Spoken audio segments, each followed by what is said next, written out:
This ESPN podcast is brought to you by Geico. 15 minutes could save you 15% or more on car insurance. Visit geico.com. The B.S. Report is a free-flowing conversation that occasionally touches on mature subjects. The B.S. Report. The B.S. Report with Bill Simmons. Welcome to the B.S. Report, a Tuesday morning here in Southern California. 2 NFL games last night. The Eagles made a dramatic debut. They captured America's hearts. It was very exciting. And then Norv Turner and the Chargers just fell apart in the second game. Classic Norv. Cousin Sal, when are they going to fire this guy? No, I think even worse, he went to Cleveland and is now not scoring there. I think that's what? He wasn't there? Oh, yeah. He's creating havoc wherever he goes, but it's not last night's havoc. It's weird. It was 28-7. And not for a second did I think of turning that game. I just assumed Houston was going to come back, right? Yeah, I was like, it's perfect that this is a late game, and I feel bad for the East Coasters who had to stay up, but they easily could have decided once it was 28-14, I would say, like, all right, we know exactly where this is going, even though we're down 2.5 scores at this point. Yeah, very sad. My biggest regret of the night, which I really enjoyed, was that Berman didn't do Bob Seger's "Beautiful Loser" to finish the game for the Chargers. It was just he had dropped Seger earlier heading into commercial, and then I thought he was going to do a callback, but he didn't. We could probably do 3 hours on Berman today, but I mean when he does play color commentating, he has to reach way back into the 30s. For his references. It's like, I got 3 hours here. What am I going to do? I loved it so much. I thought it was great. I wanted him to do every week. The Connie Hawkins just slayed me. Yeah. Anyway, so we had underdogs went 6-9-1 in week 1. I mean, I'm sorry, the underdogs went 9-6-1 in week 1.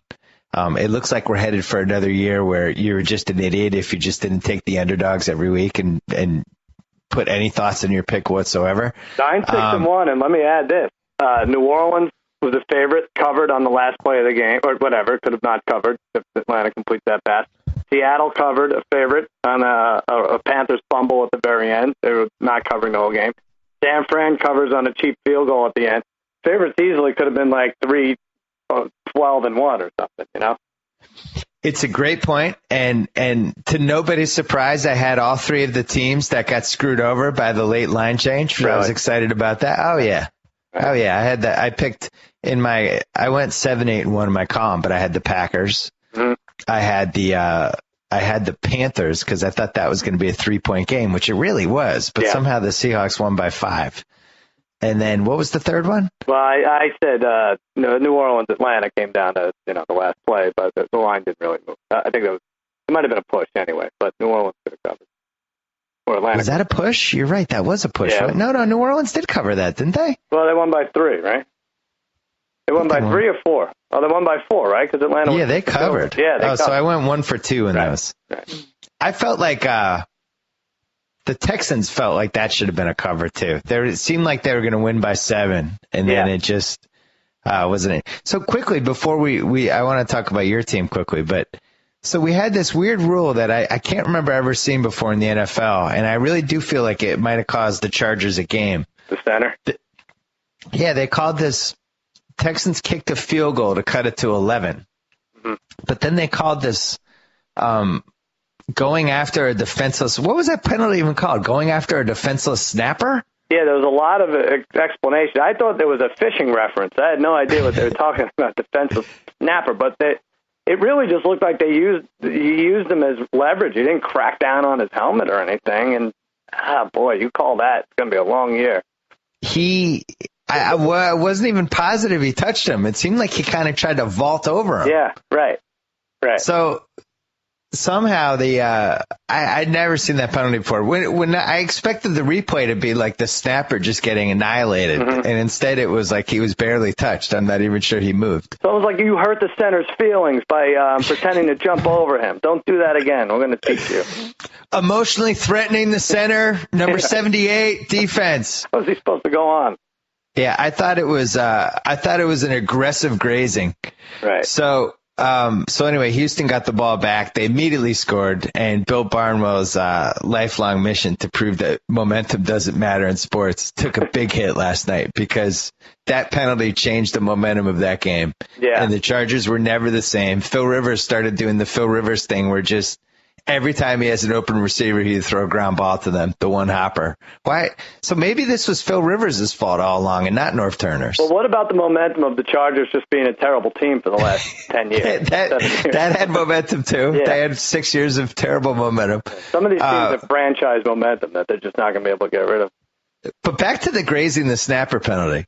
Yeah. So then, like, probably about 20 minutes later in real time, the Texans run a fake punt. And the long snapper annihilates somebody on the block. So you can't touch the long snapper anymore, but he can fake punt and then pop you in the chops. That's our new rule. That's where we've arrived in 2013 in the NFL. Right. No touching the long snapper, but he can touch you. Oh, yeah. Crack down. And also, like, were there meetings about protecting the long snappers? Were people worried about, the fans are worried about the health of the long snappers? Yeah. Can I just say this? I mean, this is as good a time as any to admit this. After the Miley Cyrus performance at the VMAs, I went into my office and grazed the snapper a little bit. I don't know if that's what you're talking about, but your team, yeah, you got 7 turnovers and barely won. we needed it. 7 turnovers. You were at home. You had 7 turnovers and you barely won the game. Let me just say, and you had the running back in the other team had one of the biggest emotional breakdowns since Britney Spears was wearing somebody else's bathing suit in a hotel pool.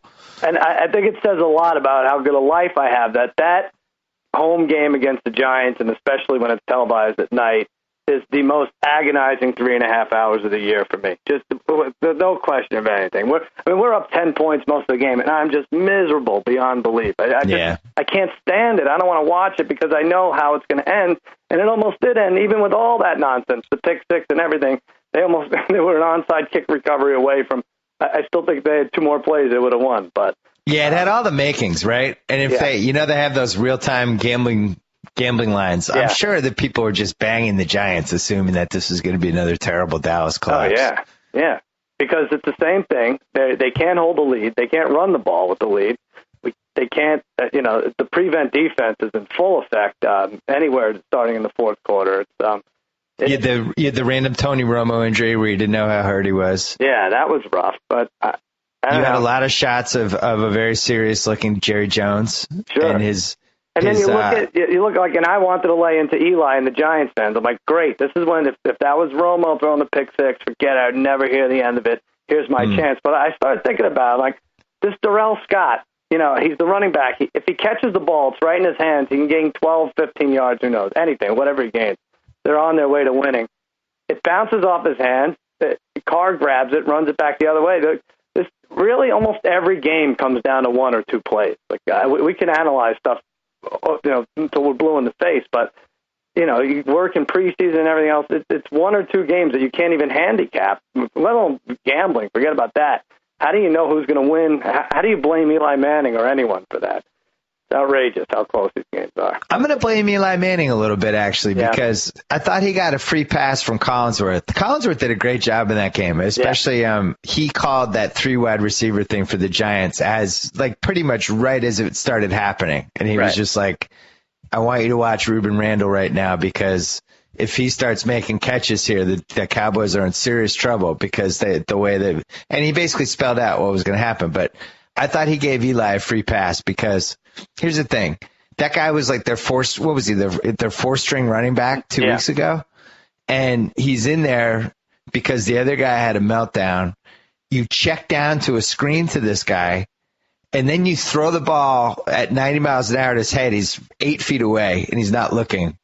And this was all the running back's fault? I mean, it was all his fault? I know it was some of his fault, but this was 100% his fault? I know. And maybe I'm just getting soft in my older age, but I feel like you don't see this in any other sport. Like the quarterback gets blamed for something like that. But like if Ortiz hits a ball to the wall and there's like a diving catch, the guy who made the catch is praised for it, right? It's not like oh, he should have hit it higher. That's Big Papi for you. You know, I just don't see this happening in any other sport. Like you would look in to blame the quarterback for everything. So. Well, this is a really interesting. There was a lot of interesting storylines out of Week 1. Yeah.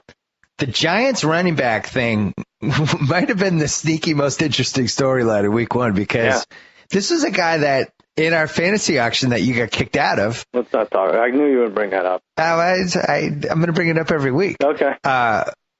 There was a bidding war for him, and I think he went for like $31. For Wilson? Yeah. Yeah. Right. I think he went for $31. Yeah. And this was a guy going into the season everybody was locked in on. And, David Wilson. Oh, watch out for this guy. And everything that came from training camp was how awesome he was going to be. Right. And Eli's never had a running back who could do all the things this guy could do.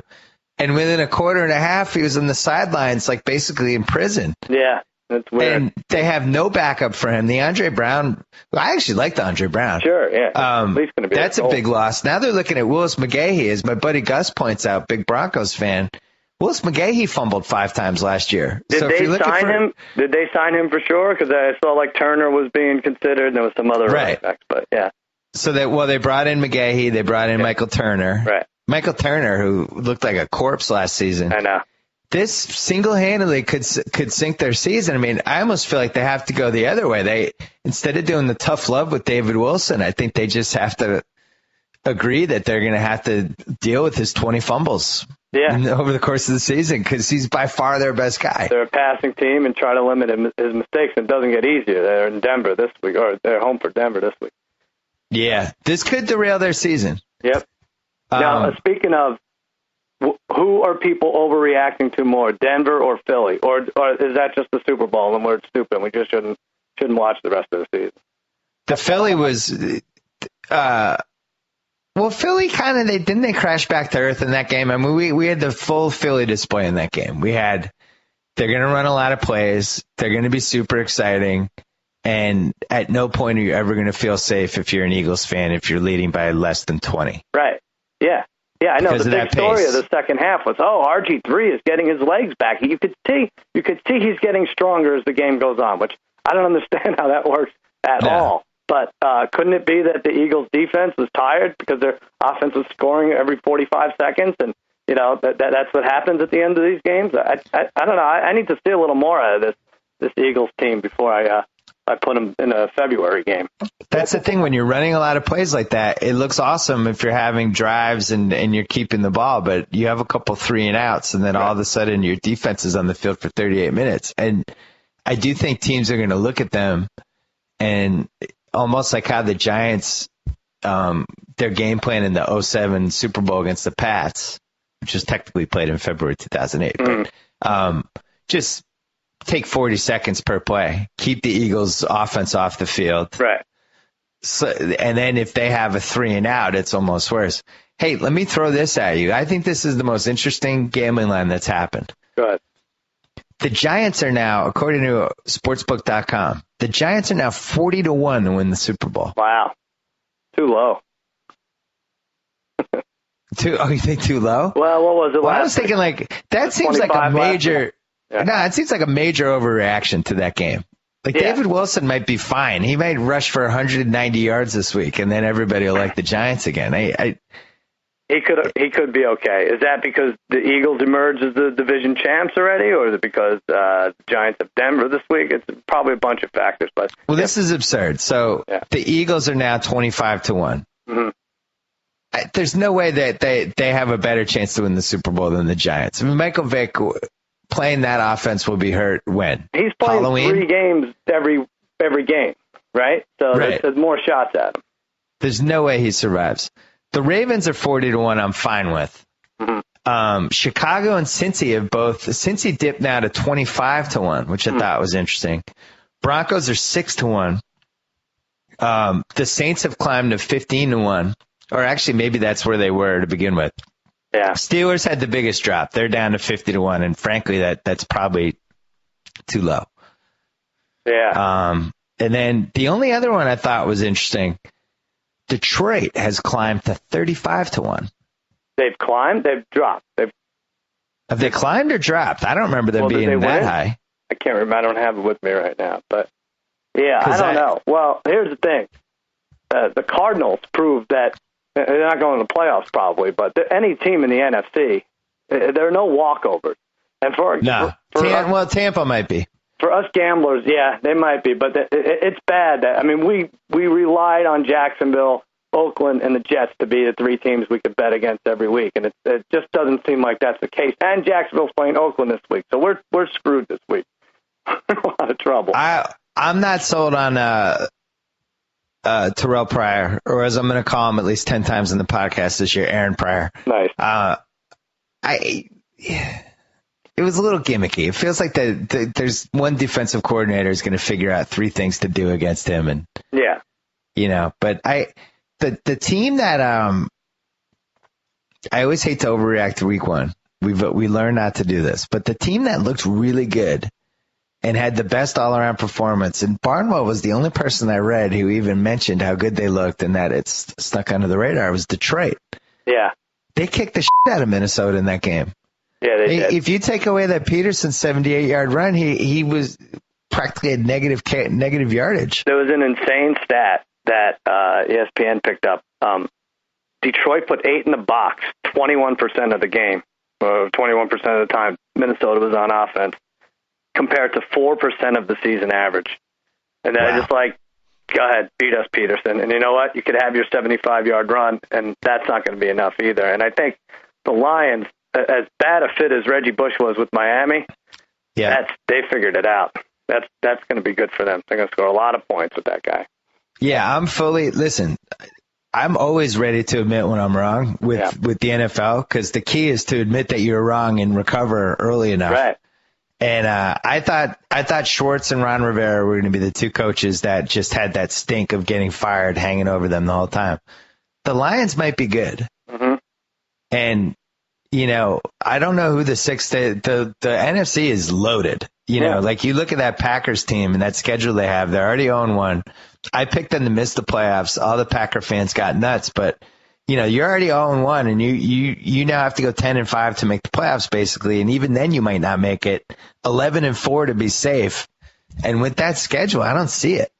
I think their schedule is too tough. Tampa and Arizona most likely not making it. You can't, I don't think, rule anybody else out. Nah, you can rule out the Rams. Of the 6 seed? I don't think the Rams are good. I was impressed with the Rams. I don't know. The one thing I didn't think they could do is come back on a team. They're down double digits, and they don't have any personnel to come back, and Bradford brings them back. They did it against Arizona. Yeah. Arizona could have a tough defense. We'll see. All right, maybe. Let me just say something about week 2. Yeah. This is the most dangerous week of gambling, I think, on football. Because of the overreactions. Yeah, many overreactions. We've been waiting all year. Probably played it safe a little week 1, and now you're like, I know exactly how good and bad everyone is. Let's go crazy on week 2. But last year, week 2, the Broncos lost, the Patriots lost, the Redskins lost, the Vikings lost, and the Ravens lost. All playoff teams. Pats lost to the Cardinals in week 2. That was a home game, right? Yeah. Just have to be very careful. I'm just warning everyone out there. Well, I think one thing we might have learned in week 1, and again, we don't want to overreact. It looks like the Steelers are going to be bad. Yeah. And I actually thought they were going to be not good, but they actually might be bad. We like they lost them their center. Under 9.5 wins. We love that. Yeah. I think we might have money on that. Yeah, we might. I'm going to look. Check. I don't love when anyone gets hurt. I love when, from a gambling standpoint, when teams lose their center. Mm-hmm. It just seems like it's like ripping their heart out every time. And especially Pouncey, who was the best center in the league by all accounts. Although I love when people say somebody's the best center in the league. How the F do we know? Yeah, right. I don't know. I like the, it's like, what do we know what a center does? It's great snaps and blocks. Yeah, very, very few replays focus on the center's work, center's block, or snapping. So, it's definitely a follow the herd mentality on when people praise the centers. But everyone says Pouncey's the best center. Exactly. And that the one, when we're talking overreactions, we don't know if the Chiefs are good because the Jaguars might be horrible. Mm-hmm. Right? We don't know if the Jets are slightly better than we thought or the Bucs are much worse than we thought. Right. We don't know if the Rams and Cardinals, because they might be equally half decent, good, bad, who the hell knows with that. And then the other one is the Bills. Yeah, I was going to say throw Buffalo in there because that was a little bit of a surprise that they hung. Yeah, I mean, I could just tell you the best way to judge this stuff is if you either have money on the team that is playing the team or you're rooting against the team because it's your team. Yeah. I was scared of E.J. Manuel. I thought he was good. Sure. I really felt like he was doing stuff. I thought he was accurate. He was, for somebody who had an injury, he was mobile. I was scared of him. Didn't make any sense because Spiller didn't take over that game, and Brady was trying to get his footing the whole game. He was lasering passes in there that are usually wide open, and Amendola was on and off the field. But yeah, the Bills hung and easily could have won that. And the other thing, the Bears and Bengals, hard to say how good those teams are. That was a good game. I don't know what happened. I was watching that game. I had it on one of the screens, and then the Bengals just nothing happened the last 8 minutes. The Bears. Yeah, they couldn't make that one last play. The Bears got lucky on a couple turnovers, but both of those teams are good, I think. Yeah. I walked away from that game liking both teams, and same with Saints Falcons. Could the AFC North be the worst division right now? Like everyone. Yeah. How did that happen so quickly? In a matter of 18 months, the NFC West became the best division, and the AFC North right at the bottom there, I think. Well, AFC North is hands down the worst because the best team in that division is the Bengals, and they might not even be a top 10 team. Right. And then, I'm not willing to give up on the Ravens yet, but it's certainly at the very least we can say they're not going to be able to play from behind. Mm-hmm. And then Steelers looks like a mess, and the Browns, oh my God. Poor Whedon. So sad. If he had just a little more mobility, it just takes him forever to get out of the pocket and to move the ball downfield. But, it's interesting. Their defense was pretty good in that game. Yeah, that first half, they were all over the place. But that's another team we should have mentioned. Like Miami might be good. Yeah, the Dolphins could be good. Or the Browns are bad and Miami just looked good against a bad team. But so anyway, let's go to week 2, Thursday night, Pats, Jets. All right, week 2, you beat me in week 1. We guessed the lines. Whoever comes closer gets the game. Ties count as a win for both. And what do you say here? It's tough because the Pats lose in week 1 if Danny Amendola doesn't make 7 unbelievable catches. Mm-hmm. And now he's not playing, it looks like, in week 2.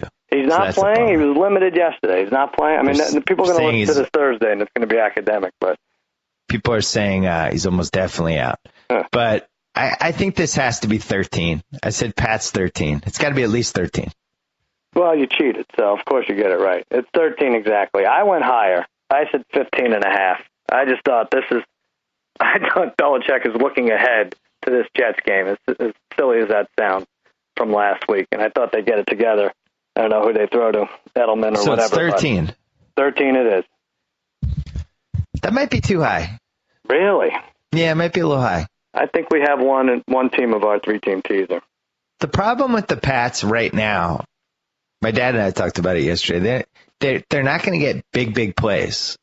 It's like a lot of 8, 10, 12. They don't have that deep threat. And if Gronkowski doesn't play, now no Amendola, I think it would be really hard for them to score 35 to 40, something like that, unless Geno Smith just gave them 20, which might happen. Yeah. It really is tough without Gronkowski and Hernandez in there. It really is. Yeah, it's not the same team. It's not. And they really don't get anything deep at all. And what's going to be there? I mean, you talk about David Wilson, Ridley and now Vereen getting hurt. You have Ridley being the way he is and Vereen hurt. Well, Ridley's another. Yeah, it's like a David Wilson situation. Yeah. Vereen and Amendola were the guys that saved that game. Mm-hmm. And both of them might not play in this Jets game. So I think this line's a little high. What did you think of Geno? I was impressed with him. They could have laid down easily. He put some spark in there. But like I said, I get mad when there's not a team to root against. I'm like, oh, great. Now we have to worry about Geno Smith and Terrell Pryor screwing us on a 3-team teaser. Well, you have the Jags. We're always going to have the Jags. The Jaguars, yeah. Yeah. But I don't know. Maybe Rookie of the Year, we should look at those odds because it's either Geno Smith or E.J. Manuel, right? Oh, yeah. That's a good point. Well, after watching every play of that Pats game, I would think E.J. Manuel is if he stays healthy, he's going to win. He's good. Yeah. Congratulations to Buffalo. When was the last time they had a quarterback? Yeah. Well, Doug Flutie? No, Bills fans and Raiders fans. Like, look, at least these guys are exciting. Yeah. Odds are no longer available for the offensive rookie of the year. Too bad. Just heard us talking. All right. Let's go to the Sunday games. Sunday games, we'll start with my team, Dallas at Kansas City. And like you said, I don't know if I'd want to play Kansas City this weekend. Well, I definitely don't. I don't like that. It's going to be a hostile environment. I'm already let me set myself up for disappointment. Hostile environment. They're going to throw a lot of defensive schemes at Dallas that the offensive line won't be able to handle. I struggled on this one. It's either 2.5 or 3 for the Chiefs, and I can't decide if because the Cowboys are a popular team that shifted the line. So I'm going to say Chiefs by 3. All right, I gave up on this. I thought about it a lot, and I said a pick, and it opened at KC -1. It's now up to 3. You're right. Pick 2 in a row exactly. KC by 3. KC by 3. I think that's a fair line. Yeah. I'm not sure how much Andy Reid wants to beat us. Maybe there's a huge mission of his to beat the Cowboys. What happened to Des Bryant in Week 1? He just double-teamed him, took him out? What happened with just the double covered and everything? So double covered, sprained ankle, because he's I spent $41 on him. I don't know if I have to panic yet. No, you're okay. You're okay. I'm in this fantasy league with some of your friends are in it, actually. What? I didn't hear about this. We did fantasy auction. It was really fun. You know what? Anyway. You forget that I have the password to the league, and I could easily just delete all the rosters. Boy, that would be the best. You just tell me when you go like 1 and 6, and you want me to jump in there. That'd be the best. Next game, St. Louis at Atlanta. The Roddy White thing's a real thing. Yeah.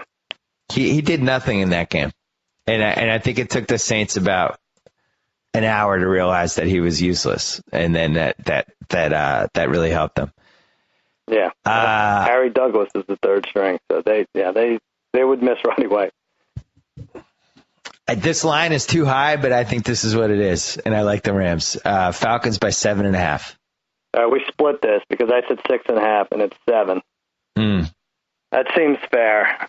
It seems fair, but it's a little high. Well, here's the thing. Now, there's one of the games where decent teams, one of them's going to be 0-2. Oh, no, I'm sorry, St. Louis won, but Atlanta could be 0-2.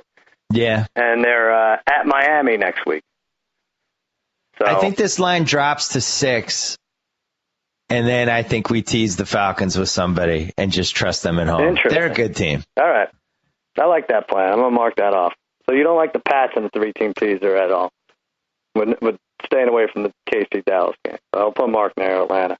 We threw to Kembrell Tompkins 14 times on Sunday, and he caught 4 of them. Yeah. And now he's like literally our number 1 receiver. I'm a little concerned. Sudfeld. I think that could be a close game. They should follow Sudfeld with the Seinfeld music, and he should be mic'd up, and every time he speaks, they should play like a laugh track. Sudfeld took a goose egg in Week 1. So what? He did, right? He probably started in half of the fantasy leagues. Bow, bow, bow, bow, bow. San Diego at Philly. Well, this is going to be your other 2-team teaser team. Oh God. Well, this feels Vegas zone-y to me. I'm going to say Eagles by 5.5. All right, I get this one. I said 6.5. It's 7.5. Oh no! Boy! Vegas loves this team. Settle down, Vegas. That's what I'm thinking. Come on. It's too much, right? That's too high. I didn't see anything out of San Diego that makes me love them, but too much. Too much too soon. Why isn't Phil Rivers good anymore? I don't know. But after 3 quarters, you're like, wow, where did this come from? And then he spent the entire 4th quarter throwing grounders. Yeah. I mean, what happened? He really looks like someone who's has a bedtime, has an actual scheduled bedtime, because he gets so cranky. I don't want to say, you wouldn't describe a quarterback as cranky, but you could tell exactly when he's going to start throwing a fit and like huffing and puffing. Interesting. Yeah. So you think they should give him sugar, or what do you think they should do? Yeah, a little something. Maybe there's a timeout by the tunnel. I don't know. Just quickly, the Eagles San Diego this week. Then they're home for Kansas City Thursday night, 4 days later. They could be 3-0 in 9 days. Oh, the Andy Reid game, though. I don't give them a win. True. So then they go at Denver. That's a loss. Yeah. Although that could be one of the most fun games in the history of football. At the Giants week 5, at Tampa week 6, 3 in a row on the road. That's tough. I think they go 1-2. So now they're 4-2. I need to see this team. I have no idea what to make of this team. I know home for Dallas, home for New York. Yeah. So could they be? You have them 5-3 or 4-4 after week 8. They could be right there, but if they're scoring 40 a game, it's going to be hard to keep up. No matter what. I still think they're headed toward 8-8. Yeah. And I think they're going to be awesome to watch and really fun, but too many tough games in their schedule. Is the line too high? I know they both played yesterday, but San Diego has to travel and actually technically has a shorter week because they were the later game. I wonder if they added a half point for that. Yeah, they might have. I just think their goal is to set these lines to try to entice the public, and everybody is so bullish on the Eagles right now. Right. The Eagles fans are like, it's almost like they're like the people in those videos when the dad comes home from the military and nobody tells them. Yeah. And they start sobbing when they see the dad. That was like every Eagles fan last night. Right. Sobbing tears of joy and like disbelief. Yeah. You're right. All right. Miami at Indy. Indy might not be good. I think Indy's not that good, and I think Miami's pretty solid. Yeah, I was thinking this when I was like doing my preliminary guesses. Last week we hit on Tennessee over Pittsburgh as our upset pick. Mm-hmm. This week I think this could be the upset pick. Yep. I have Miami getting 5.5. All right, it's not much of an upset because I said 4 and it's 3, so I was closer. Oh wow! So Vegas is already accounting. Vegas does not believe in the Colts, and I like that because I think that's accurate. I don't know. I would say like Miami gets the 6th seed now. I said one of the Miami-Cleveland game. I'm sticking with it. I had that. So you have, I guess I had the Ravens as my wild card. So you have Miami instead of have Miami in that spot. Who's your second? I think KC and Denver make the playoffs. Oh, I see. Well, I say I have KC and Miami. I say I have the Ravens out too. I'm not willing to go all in on Miami yet. I didn't like the Mike Wallace thing. Yeah, he's mad, that was right? Weird. What are you mad about, Mike Wallace? He won by 13 points. I know. And then he's like, afterwards, like, I'm mad at myself. Yeah, that was a good game plan, I thought. Tennessee at Houston. Oh, Tennessee's another team that might be good. Yep. They might be good. Why not? They might just be able to run the hell out of the ball. Are they good, or is Pittsburgh the top 3 worst in the league? That's another thing we'll figure out this week. Good point. I have Texans by 8. I said 9.5, so I get this one too. It's 9. I like the Titans. Yeah, I'm scared of this one. Normally I would throw this down and say, all right, I'm taking Houston money line, but. Do you think Arian Foster looked a little Larry Johnson post, around 2009-ish in that Chargers game? They caught him at a bad moment. They went to him, and he had his hands on his hips, and he looked furious. Oh, yeah, he sulked a couple times in that game. Yeah. The Ben Tate thing. Tate's definitely better catching passes, I think, out of the backfield, and Schaub loves to check down to tight end. We said the AFC North is the worst division. You might be able to talk me in the AFC South. Oh yeah, that's true. I think I like the Bengals more than the Texans. Let's see how Tennessee plays. All right, Washington at Green Bay is probably the best of the early game. Titans money line is intriguing in that. For Texans. We'll have to check that out. That defense, if they're like plus 400 in that game, I think that's a nice flyer. Yeah. All right. What was the last one? Marked by them. Washington at Green Bay. No, Washington's not good. But RG3's leg gets stronger as the game goes on. Don't you understand? It's like a miraculous. That last touchdown they got was garbage. This is a classic Patrick Chung play. He just stops short and jumps up in the air. The ball goes 5 feet over his hand. Now, one of these teams is going to be 0-2. Week 3, Green Bay at Cincy. No, Packers win this week. I got Packers by 8.5. Oh, I think you went high. I went 6, and it's 7.5. So who gets it? You get it. Damn it. You're closer. That's a tease. Packers-Falcons, done. Wow. Done. I'm in. Really? Done. Is Green Bay just going to get screwed by a bad call every year? Is that's just that thing? Like, we have to put you at a disadvantage. Green Bay's good. We have a weird rule change. Green Bay's good. They just have a schedule, but they're a good team. Yeah. They're not going to lose this at home. Remember us saying it. So the Redskins... Now, the Redskins could be 0-2, and then Detroit at Washington next week. Detroit at Washington, that could be a loss because we both think Detroit might be good. Right. Yeah, Washington might have trouble getting their footing. Poor Joe. Thank God and then they're at Oakland week 4. Mm-hmm.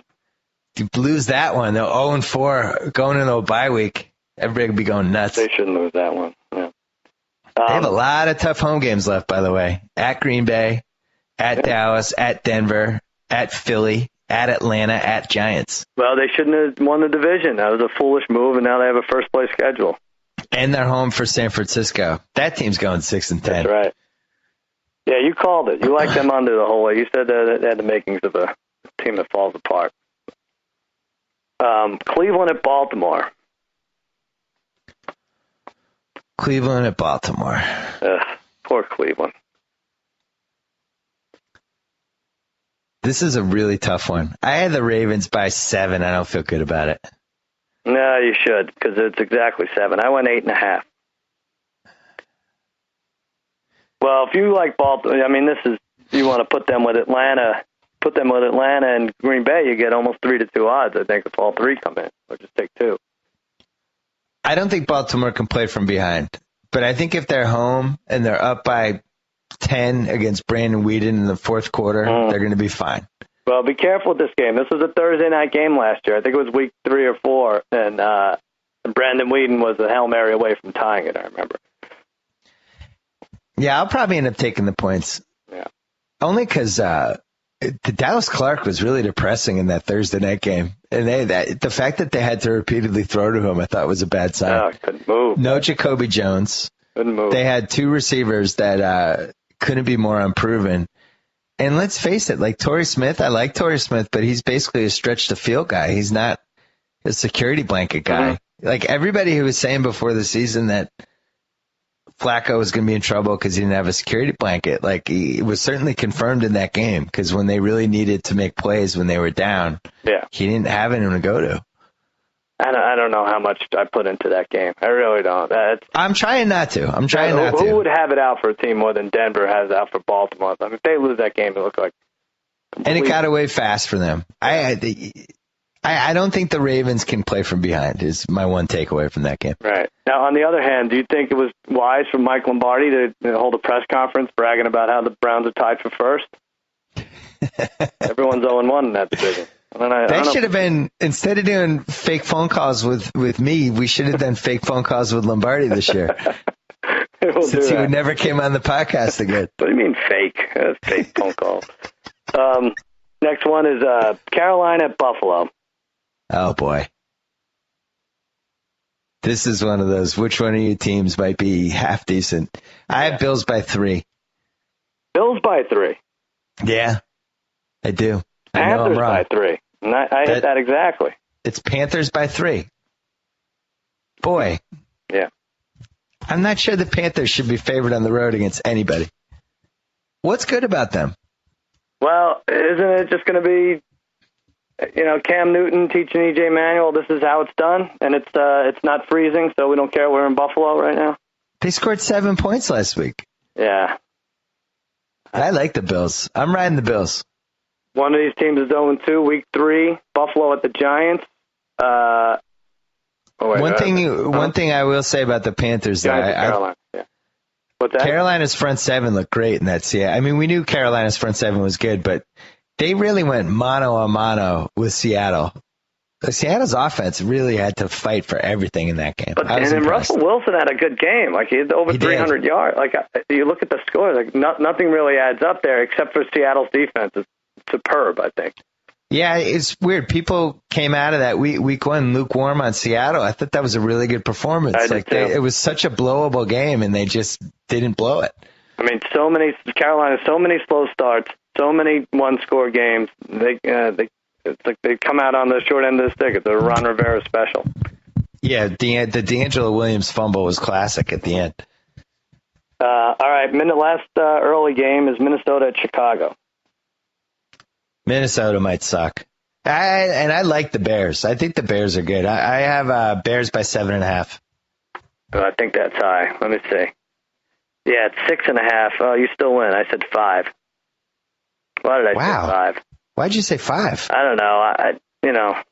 Sort of getting the must-win area for Minnesota at some point. But they can't throw the ball.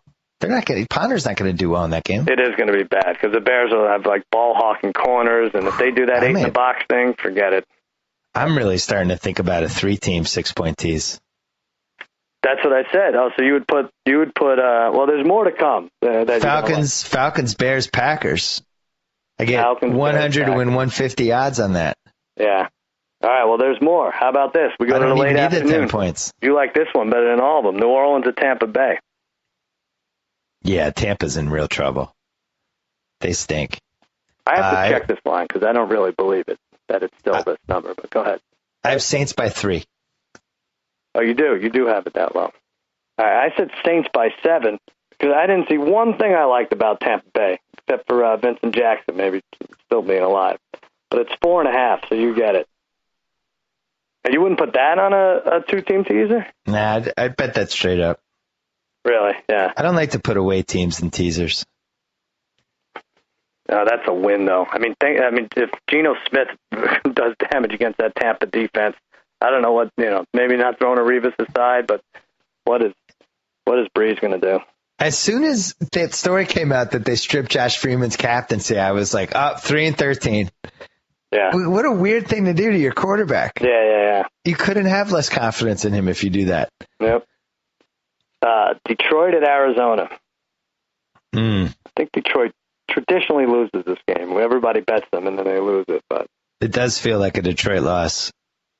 I'm in on them. I'm going to ride Detroit until they stab me in the back. All right. I have the Cardinals favored by 1.5. All right. I somehow picked this exactly. I went 1.5, but Detroit favored by 1.5, and that's what it is. I knew it was somewhere. Had no feel for that. Somewhere in the 1.5. So wait, let's just add this up. You have 7, and I have 6, including the ties. 7 to 6. All right, this is exciting. Jacksonville at Oakland. Oh yeah. This is amazing. You should have Grantland send the camera to Jadeveon Clowney's house and Teddy Bridgewater's house and just have these are the 2 teams you're playing for. Who you rooting for? Clowney's trying to tank the season to get away from the Raiders. I guess so. I got Raiders by 3.5. All right. I said 3, and I thought that was high, and it's 6. Whoa! How is it? But, Bill, how do you have a team like the Raiders? And don't give me this Terrell Pryor thing. Don't give me this because the guy played 1 quarter of football. How do you have them give 6 points? Dog, that is a humongous mistake. Huge mistake, Mike. Mike, let me tell you, this game, if this game is played in my backyard, I draw the blinds. I don't watch, Mike. Hey, Doc, here's the complete list of teams that the Raiders should be favored by more than 3 points against. Go ahead. Nobody. There's nobody in the list, guy. Mike, you said nobody. You're right. You're right about that, Mike. 10 before the hour. 6-point favorites. That's too much. Come on. My buddy Gus in college, he had a friend named John Oakes, and they used to pick games and maybe even illegally gamble. Actually, I don't know if they gambled, but Oakes, no, that's not true. They didn't gamble. It was Gus's picks pool. Listen, they're going to jail. You already said too much. So Oakes would have these games. He would call them the Oaksy games. He named it after himself, which I enjoyed. I like that. Anytime a team is favored by 7 points or 4, he would just say that team has no business being favored by 7 points, and he would just go the other way every time. Yeah. It was just that team gave the stink of, why am I favored by this many? He just went the other way. I feel like you almost have to make an addendum here for the Raiders. Sure, yeah. Well, it's already named Oaksy, whatever. So right. I don't know how you change that, but I love the Jaguars plus 16 on the 3-team teaser if we were ever to do those again, which we're not. I would never, ever in a million years put Blaine Gabbert at a 3-team teaser. Are you kidding me? 16 against this team? Are you nuts? That's a good way. If you were torturing me, I might do it. They're Like not if gonna I was win like Liam Neeson in Taken 2 in some basement being. The next 5 games they win aren't going to total 16 points.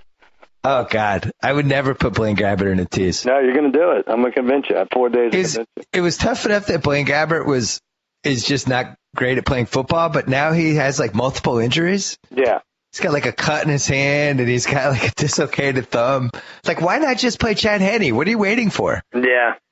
That's another reason why you like the Jags in that game, because Chad Henne might be in there by the second series. All right. Well, you know they're good for a safety, the Jags, so that means the Raiders now have to score 8. That's not going to happen. I like the Jags. The Raiders are not good. I like the Jags. That is a terrible game. Denver at the Giants. Oh, yeah. I had a ton of trouble with this line, and I ended up nailing it. I don't know how, and I swear. Really? I do not agree with this line that I'm about to say. I think it's a total overreaction, but I think people are totally in on this Denver team. I have Denver favored by 3. Oh, you are mistaken and short there. Denver by 6, and that's what I had. Denver's favored by 6 Denver and Philly against the Giants in New York? Exactly. Denver and Philly. Oh, my Lord. I mean, they inflated those lines by 7 points combined because of their performances last week.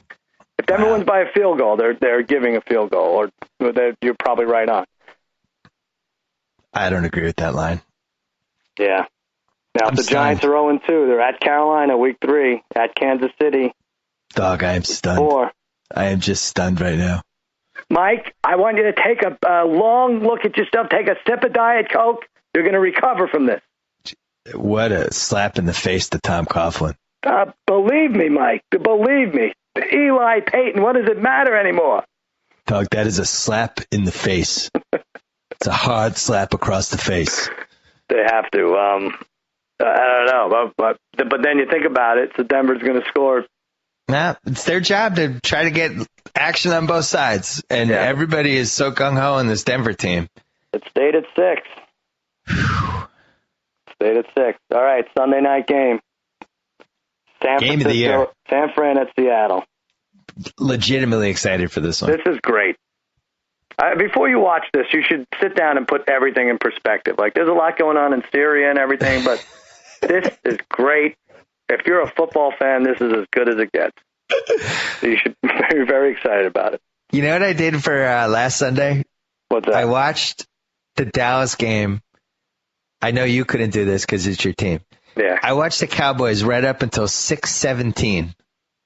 And then I paused it. I taped that and Breaking Bad at the same time. Paused the Dallas game, flipped over for Breaking Bad. Yeah, I couldn't do it. And just zoomed through it with the no commercials because now I'm 17 minutes in. Right. And I was caught up by the time the big ending happened. Came back to your team. And you can't even believe how many commercials there are in a football game. I think I missed like 2 series. Yeah. I did that a little with the game last night. I was doing other things. But, yeah, I didn't watch Breaking Bad till like 1 in the morning when my heart calmed down to like a respectable medical level. What a combo for you. Yeah. And then it went right back up again with the I don't want to give it away. Yeah. Well, we'll talk at the very end about Breaking Bad. Right. So I have Seahawks by 3. I'm very excited for this game. I said 3 also. It started at 3, went down to 2.5. So I don't know what that means. But let's add these up. I think you have 9 and I have 8. 2, 3, 4, 5, 6, 7, 8. You have 9. All right. Well, I picked this last one exactly. This Monday night game. So if you pick it exactly, you win. If not, we tie. Pittsburgh at Cincy. Oh, I didn't pick this exactly by any means. You didn't? No. I have the Bengals by 1.5. What? Yeah. What are you talking about? Cincy in Pittsburgh, right? No. Pittsburgh at Cincy. I'll give you another chance. Oh, I wrote that down wrong. My apologies. I should let that fly because now you're going to hit it. You should have. That's like a mistake on my part. Yeah.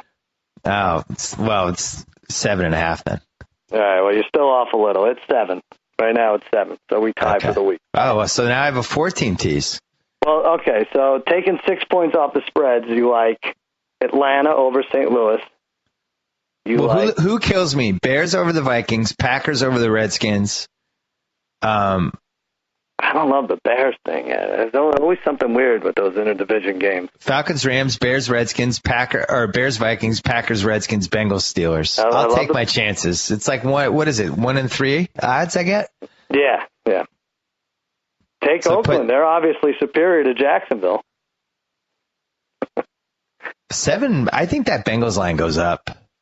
Yeah, well, it's also, like I said, I mean, whatever. I maybe overvalue them, but that's my Super Bowl team. They can't start off 0-3. They have Green Bay next week. Then they go to Cleveland in week 4, which isn't horrible, but they're always playing tough. So we tied for week 2. Yeah. Let's talk quickly about the Kimmel thing yesterday. What do you think? I'm sorry we couldn't tell you. I know you like to be in on the know with this stuff, but. Well, the only way I would have been mad is if I created and was running a website that did sports and pop culture, and we could have had a nice piece about it today, But yeah. But since that's not the case, I wasn't mad. Right. I thought it was a great thing. If you didn't know about it, there was that girl who caught on fire on YouTube while twerking 2 months ago. Mm-hmm. And as it turned out, Jimmy was responsible for the video and planted it on YouTube, and it got 9 million views. And then was revealed last night on the show that the Kimmel Show was the planter of the video. Excellent Job. Yeah, he comes in at the end wearing exactly the same outfit as her, and fire extinguishes her and the table, and he says, "Just doing my job." Yeah, it was pretty good, right? I mean, I feel like he could reach up to Andy Kaufman and high five him in heaven, but that was very tense times at the office about who could know and who couldn't know and all this other stuff. Wow. Yeah. That's great. The other thing is, who knew there was a hot stunt woman? Yeah. Well, that was everyone's thing. Everybody that said, whatever, they had their theory, like the alcohol wouldn't light on fire or whatever. The biggest thing was, no, it's got to be real because she's too good looking and too young to be a stunt woman like that. So, yeah. Somebody give her a reality show already. Yeah. All right, quickly, Breaking Bad, and then you got to go. All right. So, yeah. So everyone turn this off if you haven't seen. Spoiler alert, and then we're done. But spoiler alert. Wow, shootout. Holy mackerel. Oh my God. I don't know how Hank had so many bullets in that chamber, but yeah, wow is right. That's a great point. He had a lot of bullets in that chamber. I didn't even think of that. He didn't really it's a 50-chamber gun. Reload the magazine at all, but. So I think it's sort of now everyone's got to go. Now it's got to be from the flash forward on, sort of, right? I mean, maybe they tie up a couple loose ends, but 3 episodes left. You had a theory, somebody on Facebook underneath the Greenwald column. Greenwald's great, yeah. Had a theory about what they thought happened that you liked. So I like about half of this theory that what's his name? Miguel? What's Hank's partner? Mogi? What's his name? Mogi or Rogi? Yeah. Mogi. He and Hank are gone. I don't know if they're dead or what, but they're found in the desert dead. This is this one guy's theory, and I like it. So everyone at the DEA thinks that he did it because the tape comes out.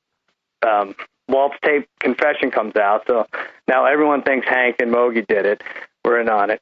And Walt flees, goes to Saul, who gets him a new identity.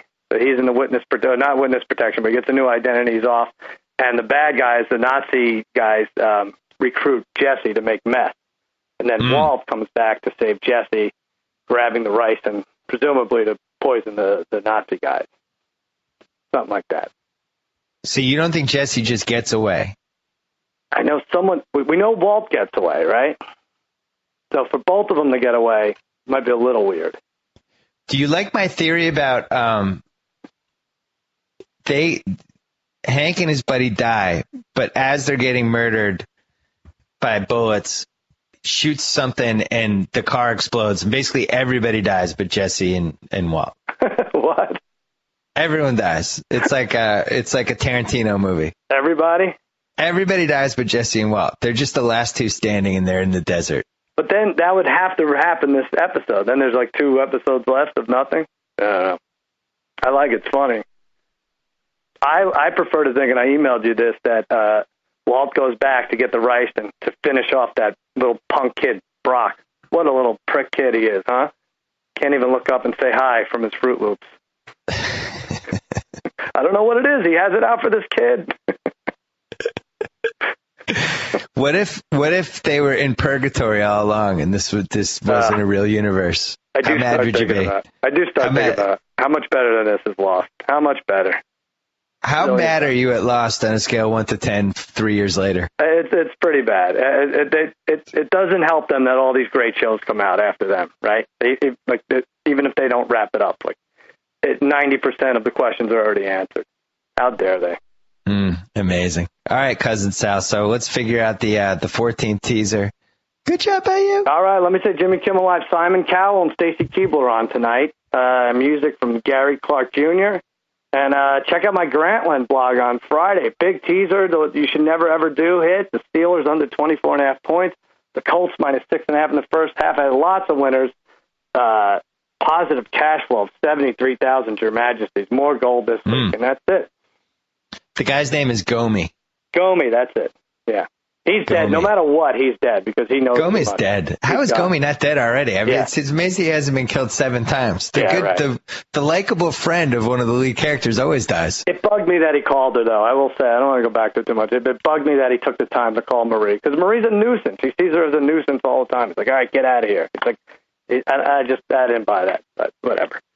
I was thinking, if you or I made that call to our wives, they'd be like, can I call you back? The kids are being really annoying right now. Or there was some sort of, I just talked to you. Yeah, all right, I'm in the McDonald's drive-thru. Just call me later. Great. You finally killed the guy. All right, I got to go.